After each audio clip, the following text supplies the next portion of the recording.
газар хөдлөлтийн аюулаас урьдчилан сэргийлье.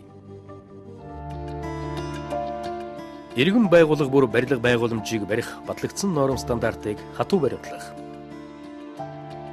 Өрөө тасалгаа бүрт аюулгүй газрыг олж тогтоон дээрээс унаж болзошгүй хүнд эд зүйлс, хувцсны шүүгээ зэрэг овор хэмжээ ихтэй эд зүйлийг ханад бэхлэж аюулгүй байдлыг хангах.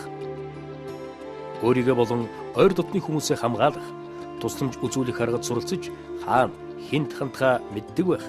Аюулгүй гарцыг ашиглаж сурах. Газар хөдлөлтийн үед гарч улзчгүй гал төмрийн аюулаас сэрэмжлэх, гал унтраах наад захын багаж хэрэгсэлтэй болох, түүнийгээ хэрэглэхэд бэлэн гарын дор байлгах. Эмнэлгийн анхан шатны тусламж үзүүлэх, сургалтанд хамрагдах, анхны тусламжийн иж бүрдэлтэй болох. Өрхийн гишүүдэд 3 хоногийн хугацаанд хүрэлцэхгүй хэмжээний цэвэр ус, илчлэг ихтэй хуурай хүнсийг бэлтгэсэн байх. Чухал шаардлагатай утасны жагсаалт, бэлэн мөнгө зэргийг бэлэн байлгах, чухал баримт ичхүүдийг хуулбарлан найдвартай газар хадгалах. Утсан холбоо тасарсан буюу хоорондоо харилцах боломжгүй болсон үед хийх зүйлсээ тохиролцсон байх. Гар чийд, нөөц батрын хамт, аяны хүнжил, дулаан хувцас, өмсгөл дэвтэйхэн гутал, радио, ла, шүдэн зэргийг бэлтгэх.